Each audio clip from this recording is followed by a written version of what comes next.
एक अहम खबर, राज्यसभा की 2 सीटों के लिए ज़मीनी इंतखाबात का ऐलान। उत्तर प्रदेश से 2 सीटों पर होगा ज़मीनी इंतखाब। 23 सितंबर को होगा इंतखाब। 23 सितंबर की ही शाम को होगी काउंटिंग। सुरेंद्र सिंह नागर और संजय सिंह सेठ के इस्तीफे के बाद खाली हुई सीटें, इसी महीने दोनों ने दिया था इस्तीफा।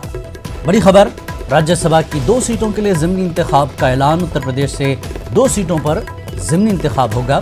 23 सितंबर को इंतखाब होगा और 23 सितंबर की ही शाम को होगी काउंटिंग। सुरेंद्र सिंह नागर और संजय सिंह सेठ के इस्तीफे के बाद खाली हुई थी ये सीटें, इसी महीने दोनों ने इस्तीफा दिया था।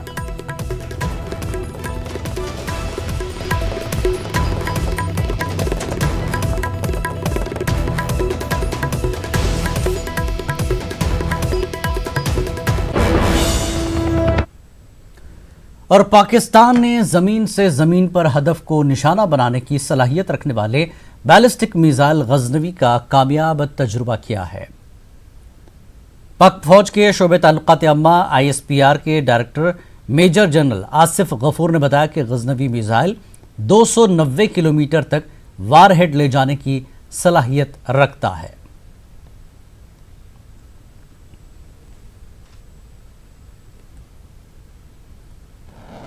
तो पाकिस्तान ने आज तजुर्बा किया है बैलिस्टिक मिसाइल गजनवी का, और पाक फौज का शोबे ताल्लुकात आम्मा ISPR के director major general Asif Ghafoor ने गजनवी मिसाइल के बारे में बताया कि 290 किलोमीटर तक ये वारहेड ले जाने की सलाहियत रखता है। पाकिस्तान ने ज़मीन से ज़मीन पर हदफ को निशाना बनाने की सलाहियत रखने वाले बैलिस्टिक मिसाइल गजनवी का कामयाब तजुर्बा किया है।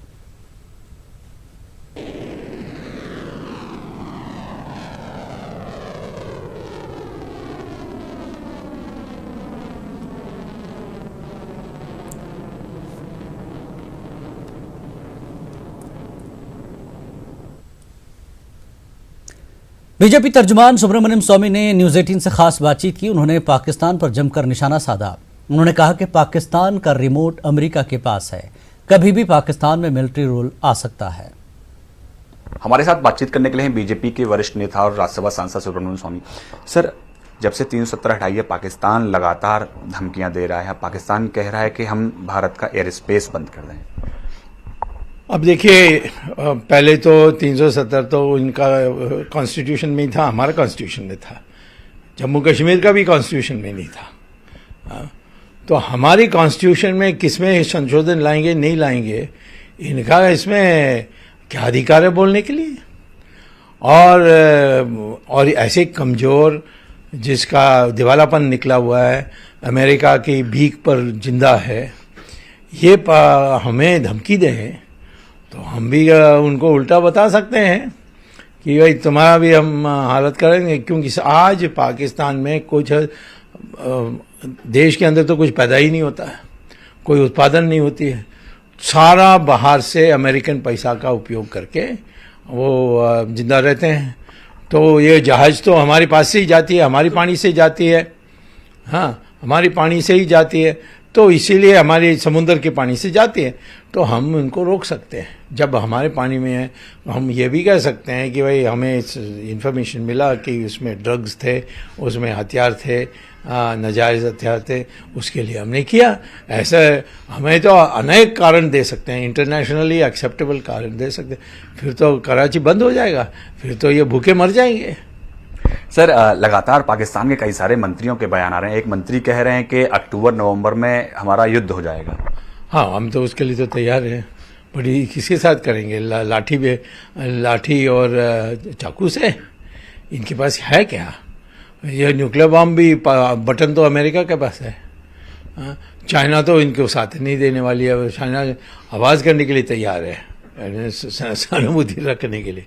बट चाइना को इतना लंबा सप्लाई लाइन है, वो ऐसे ही साधारण कारण से दूसरे के लिए नहीं आएगी, वो अपने के लिए कोई हित होगा तो करेगी। तो मैं ये कहता हूँ कि ये संभव है कि मैंने इसीलिए कहा था 1 दिन पहले या 2 दिन पहले कि नवंबर में ये जो गुड़िया है इमरान खान, उसको हटा के मिलिट्री रूल पाकिस्तान में आ सकती है। हमसे बात करने के लिए कैमरा पर्सन गौरव सक्सेना के साथ पवन गौर, एडवोकेट टीवी, दिल्ली। वज़ीर दिफा राजनाथ सिंह ने कश्मीर के हवाले से पाकिस्तान से पूछा है कि कश्मीर इसका कब तक। लद्दाख की लेह में 26वें लद्दाख किसान जवान विज्ञान मेले का इफ्तिताह करते हुए राजनाथ सिंह ने कहा कि पाकिस्तान के वजूद का हम एहतराम करते हैं, लेकिन कश्मीर पर उसका दावा तस्लीम नहीं करते।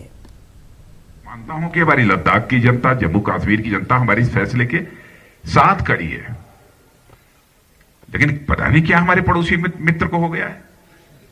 बेगानी शादी में अब्दुल्ला दीवाना हुआ जा रहा। आप हमारे पड़ोसी हो। हमारे अटल बिहारी वाजपेयी जी भी बराबर ये कहा करते थे, भाई पड़ोसियों के साथ अच्छे रिश्ते बनाकर रखने चाहिए, क्योंकि जिंदगी में दोस्त बदल जाते हैं लेकिन पड़ोसी नहीं बदलता। हम तो कहते हैं कहीं कोई समस्या होगी तो मिल बैठकर सुलझा लेंगे, लेकिन आतंकवाद को भी चलाते रहो, आतंकवाद को भी शह देते रहो, प्रश्रय देते रहो, समर्थन देते रहो, भारत को डिस्टेबलाइज करने की बराबर कोशिश करते रहोगे तो बातचीत कैसे होगी। पूछना चाहता हूं पाकिस्तान से, कश्मीर कब पाकिस्तान का हो गया? क्या आप कश्मीर को लेकर बराबर रोते रहते हो? कश्मीर कब पाकिस्तान का था?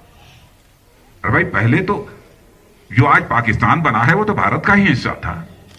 किस बात को लेकर आपको आपत्ति है? क्यों अनावश्यक रोते हैं? आप पाकिस्तान बन गया तो हम आपके वजूद का सम्मान करते हैं।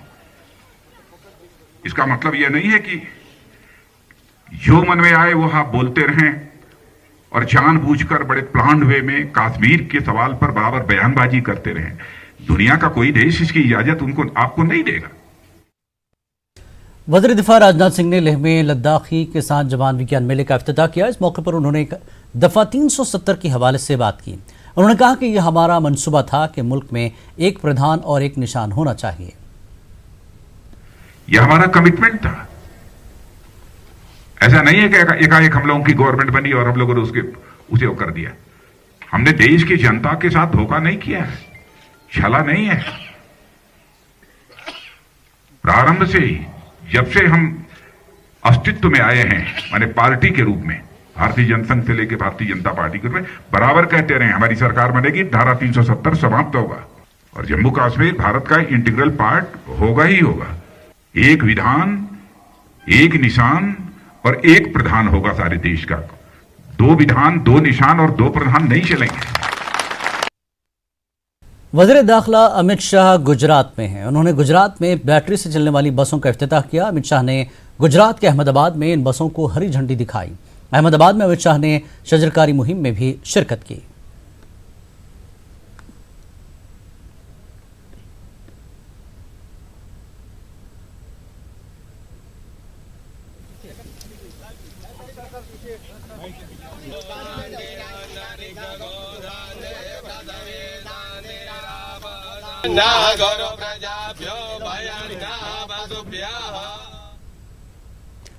रियासत जम्मू कश्मीर को यूटी का दर्जा देने और दफा 370 हटाए जाने के 25वें रोज भी श्रीनगर शहर के कई इलाकों में लगातार दफा 144 नाफिज है।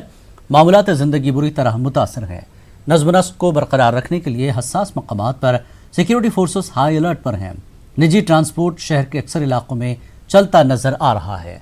साबिक वज़राए आला उमर अब्दुल्ला और महबूबा मुफ्ती समेत कई सीनियर मेन स्ट्रीम सियासी लीडर मुसलसल हिरासत में हैं। मौसलाती निज़ाम बंद रहने की वजह से मकामी लोगों को सख्त दुश्वारियों का सामना है।